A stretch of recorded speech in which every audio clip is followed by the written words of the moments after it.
ভারতের বুকের মাঝখানে বারুদ ছিটিয়ে দিল বাংলাদেশ। রংপুরের শুষ্ক মাটিতে যখন লালমনিরহাট বিমান ঘাঁটি পুনরায় চালুর সিদ্ধান্ত ঘোষণা করল অন্তর্বর্তীকালীন সরকার, তখনই দিল্লির ন্যাশনাল সিকিউরিটি কাউন্সিল থেকে শুরু করে আইবি, ডিআরডিও সব দপ্তরের ফাইল কাঁপতে শুরু করলো। এটা সরাসরি ভারতের বুকের উপরে কৌশলগত ঘুঁটি চালানো। এবার আর বাংলাদেশ ভারতের কথায় ওঠে না, বসে না। এবার বাংলাদেশ নিজেদের শর্তে চলবে, আর ভারতের শ্বাসরুদ্ধ হবে। শিলিগুড়ি করিডোরের গলায় চেপে ধরা শুরু হয়ে গেছে। এই বিমান ঘাঁটির অবস্থান এক কথায় ভারতের দুঃস্বপ্ন।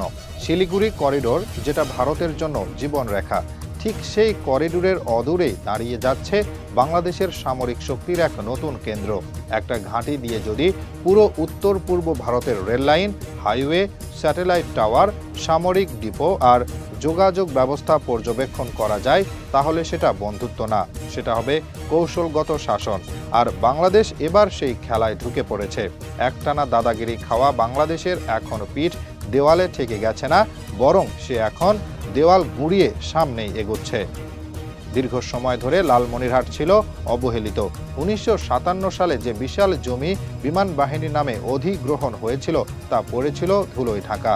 বিএনপি, আওয়ামী লীগ যারাই ক্ষমতায় এসেছে, কেউই এই ঘাঁটিকে কার্যকর করার সাহস দেখায়নি, কারণ দিল্লির ভয় ছিল তাদের গলায় বাঁধা শেকল। কিন্তু এখন যারা ক্ষমতায় আছেন, তারা মোদির আশীর্বাদ নিয়ে নয়, তারা এসেছে জনগণের রক্তঝরা ভোটে, স্বাধীন বাংলাদেশের ভেতরের চাওয়া না পাওয়ার হিসাব মেটাতে। আর তাই দেরিতে হলেও এই ঘাঁটি সচল হচ্ছে, এবং সেই ঘোষণায় দিল্লির অন্তর্বর্তী তাপমাত্রা 5 ডিগ্রি বেড়ে গেছে। ভারতের কাছে লালমনিরহাট মানে সরাসরি হুমকি, কারণ ভারত সবসময় চেয়েছে বাংলাদেশের সামরিক ক্ষমতা থাকুক ঢাকার মধ্যে সীমাবদ্ধ, উত্তরবঙ্গ যেন অপারেটিভ দিক থেকে দুর্বল থাকে। কিন্তু কেন? কারণ এখানে ভারতের গলার শিরা শিলিগুড়ি করিডোর। এই করিডোরেই নির্ভর করে ভারতের 7টি রাজ্যের সঙ্গে যোগাযোগ। আর যদি বাংলাদেশ লালমনিরহাট পূর্ণাঙ্গ এয়ার ডিফেন্স জোন তৈরি করে, তাহলে দিল্লি থেকে ডিব্রুগড় পর্যন্ত রুট একটানা নজরদারির আওতায় চলে আসবে, আর সেটা ভারতের জন্য মৃত্যুবরণের সমান। এয়ারবেস নির্মাণের পাশাপাশি এখানে স্থাপন করা হচ্ছে আন্তর্জাতিক মানের এভিয়েশন ও অ্যারোস্পেস বিশ্ববিদ্যালয়। বাংলাদেশ এবার শুধু যুদ্ধবিমান উড়াবে না, নিজেই বানাবে। আর একবার যদি বাংলাদেশ নিজস্ব ড্রোন, এয়ার ডিফেন্স রাডার, ক্ষেপণাস্ত্র ব্যবস্থা এবং কমব্যাট সিস্টেম তৈরি করতে শেখে, তাহলে ভারতের হাওয়া বন্ধ হয়ে যাবে। তারা আর ঠাকুরগাঁও দিয়ে ট্যাঙ্ক শো করে লাফ পাবে না, কারণ তখন আকাশ থেকেই তাদের তৎপরতা ধ্বংস হবে। ভারত এখন চীনের নাম টেনে প্রচারণা চালাচ্ছে, চীনের বিনিয়োগ আসছে, বাংলাদেশ নাকি কলোনি হয়ে যাচ্ছে। এই কথাগুলো বলে ভারতের মিডিয়া নিজের অক্ষমতা ঢাকতে চাচ্ছে। প্রশ্ন হলো, চীন যদি অর্থায়ন করে, প্রযুক্তি দেয়, বেসামরিক সামরিক মিশ্র অবকাঠামো গড়ে দেয়, তাতে ভারতের সমস্যা কোথায়? কারণ সমস্যা ভারতের মনস্তত্ত্বে।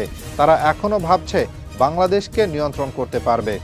তারা এখনও 1975 এর মানসিকতায় আটকে আছে, অথচ বাস্তবতা হলো এখন বাংলাদেশ নিজের ক্ষমতায় দাঁড়াতে জানে, নিজের বন্ধু নিজেই বেছে নিতে জানে।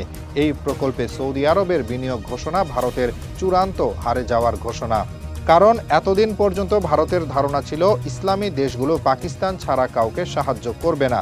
এখন দেখা যাচ্ছে সৌদি কেবল সহযোগিতাই করছে না, বরং $5 বিলিয়ন মতো বিনিয়োগের প্রস্তাব দিয়েছে।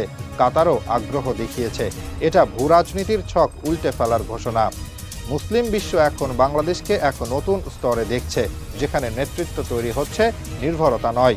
আর যদি এখানে চীনের সামরিক প্রযুক্তি আসে, যেমন HQ-9B long range air defence system বা উইং লুং সিরিজের ড্রোন, তাহলে ভারতের শিলিগুড়ি করিডোর হয়ে উঠবে চিকেন নেক নয়, চিকেন কাটার। কারণ চীন জানে এবং বাংলাদেশও জানে, যদি এই এলাকা থেকে কোনো সংকট তৈরি হয়, তাহলে একটানা কয়েক ঘন্টার ভেতরেই ভারতের উত্তর পূর্বাঞ্চল বিচ্ছিন্ন করে ফেলা সম্ভব। ভারতের সেনা কর্মকর্তা আর মন্ত্রীরা এখন চুপচাপ ফাইল ঘাঁটছে।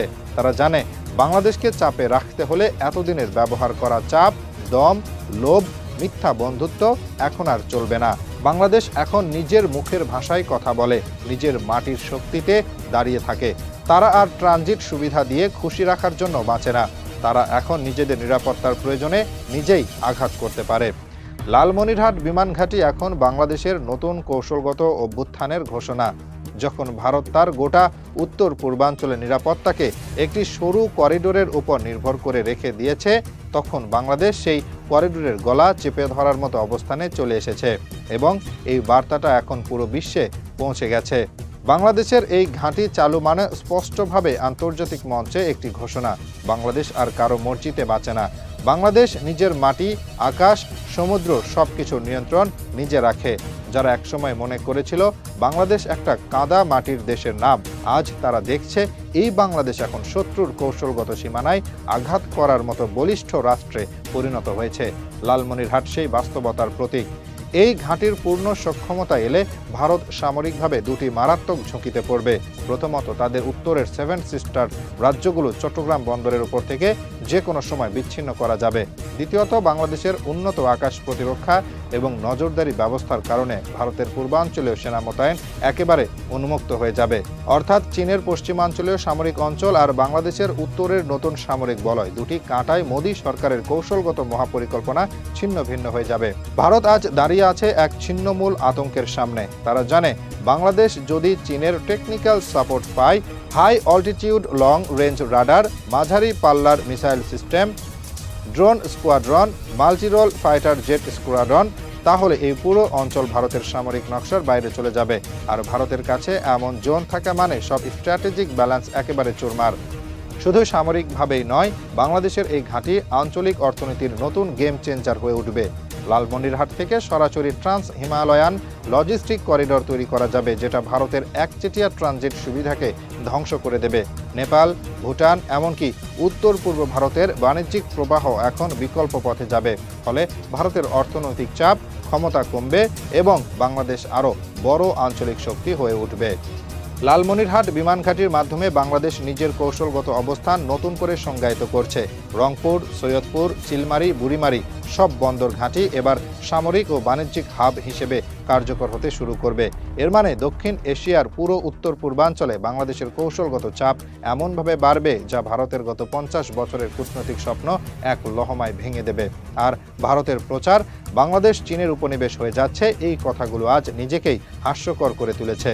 চীনের বিনিয়োগ মানে হচ্ছে বিকল্প শক্তি গড়ে তোলা, যারা শত শত বছর ব্রিটিশের পা চেটেছে, যারা আজও ওয়াশিংটনের চিঠি নিয়ে কূটনীতির নাটক করে, তাদের মুখে অন্যের স্বাধীনতা নিয়ে কথা শোভা পায় না। বাংলাদেশ এবার স্পষ্ট করেছে কোনো বন্ধু রাষ্ট্রের নামে শোষণ সহ্য করা হবে না। প্রয়োজন হলে নতুন বন্ধু তৈরি করা হবে, নিজেদের স্বার্থে নতুন জোট গড়া হবে।